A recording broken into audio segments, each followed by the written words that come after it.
Kinakasana ng Department of Justice ang isa pang raid sa New Bilibid Prison para mapigilan na ang pagkakaroon ng special privileges ng ilang inmates. Sa naunang raid noong Lunes, halos 20 high-profile convict ang inilipat ng kulungan. Sa kubol nila, natagpuan ng ilang illegal at ipinagbabawal na luxury items tulad ng droga, mga armas, sex toys, alahas at maging gadget. Iniimbestigahan na rin ngayon kung sangkot sa bentahan ng droga sa loob ng Bilibid ang mga nasabing inmate. Pinagpapaliwanag na rin ni Justice Secretary Leila de Lima ang mga opisyal ng Bilibid kung bakit nakapagtayo ng magagarbong kubol sa loob ng kulungan. Ang issue kaugnay ng mga tila VIP na inmate, tatalakayin natin ngayon. Okay, sa ating talakayan, kasama natin live Director Franklin Bukayo ng Bureau of Corrections. Director, morning, welcome. Good morning. Congratulations muna at para po sa kaalaman ng lahat, no? Kailan po kayo naging director po ng Bureau of Corrections? Ayan, para malaman natin kailan nagsimula itong mga reformang ito. First quarter ng 2013. Okay. Yes. Doon tayo nailagay na director ng Bureau of Corrections. Pero pag upo niyo po ron, alam niyo nang may ganitong mga luho, no? Yung mga magagarbong kubol o mga mamahaling mga gamit na ipapasok po sa loob ng New Bilibid Prison, Director? Naririnig natin at meron yan. At napasyalan naman natin yung iba, meron nga, pinatanggal natin. But of course, persistent yung report na merong ganyan. Kaya daan-daan natin pinag-aralan dahil tinignan din natin. Marami din report kasi na ang sinasabi nila, yung mga tauhan natin ay gano'n na nga. So we have to address it strategically. Okay. Yung buong kabuuan. Dahil marami talagang administrative defect na nakita natin dyan. Pero marami pa rin di makapaniwala na nakapasok ito. Pero lumilitaw din sa ginawa naming investigation sa GMA News na ito pala'y aprobado, no? May mga dating naglingkod na Bucor, aprobado nila yung pagpasok ng mga ganyang mamahaling gamit para daw maiwasan yung gang war. Kumbaga, tayo mga nasa labas, bakit hindi natin maunawaan may ibang daigdig yung loob ng kulungan? Tama yun. Kaya nga palagi kong tinitignan, para maintindihan ng lahat, kailangan malaman kung ano ba ang setup sa loob at saka ano ang sitwasyon. So, kung pinag-uusapan natin ay isang piitan, isang jail, ano pumapasok sa isipan natin? Isang four-walled room na may bar. Wala kaming ganyan. If that is Model A, wala kaming ganyan. We have Model B. Ano yung Model B?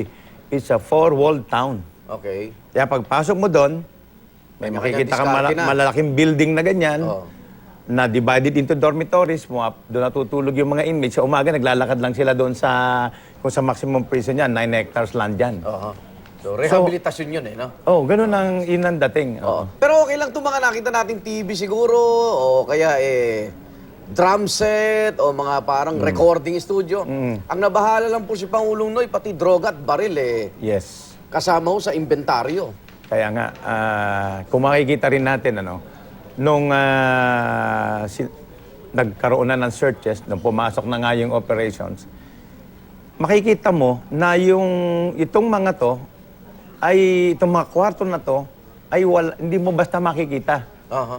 Ito ay pagpasok mo doon sa mga big buildings. Matatago. Parang pasipasilyo doon sa loob Parang it's a maze. It's a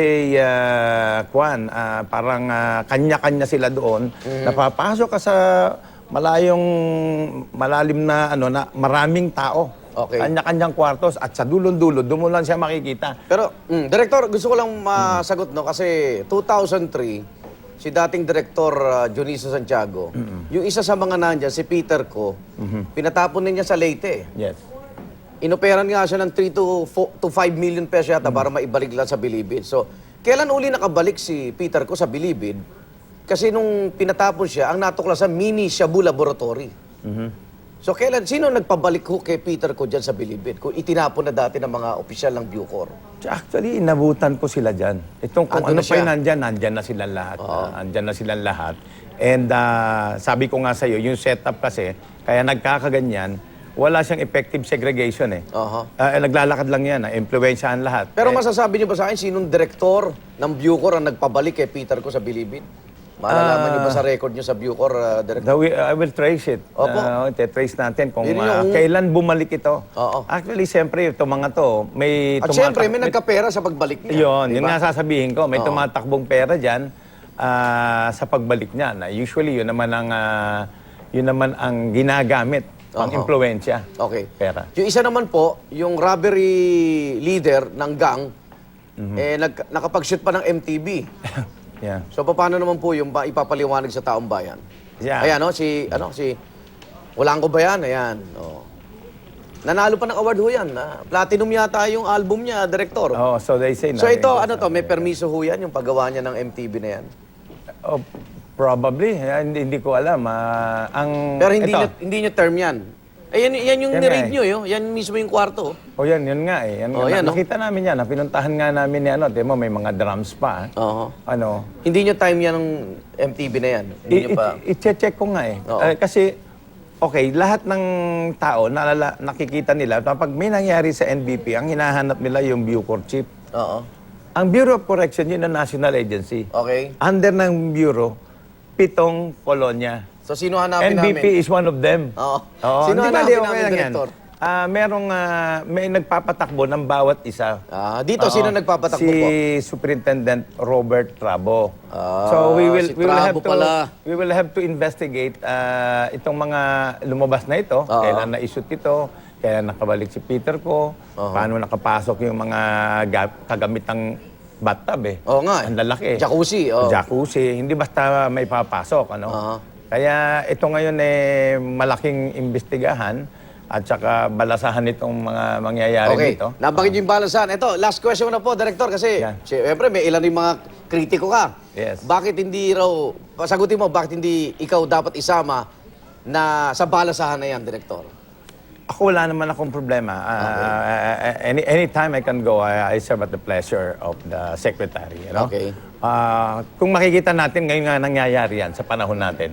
Dahil ina-address natin ng diretso, ina-admit natin merong ganito. Okay. At ginagawa na natin ng Yung mga reforma. lahat ng reforma. Ayun. Sa katotohanan, gusto maisingit ko lang, mabilisan lang. Oh. Ngayon lang nga nagkaroon ng na-computerize ang inmates record.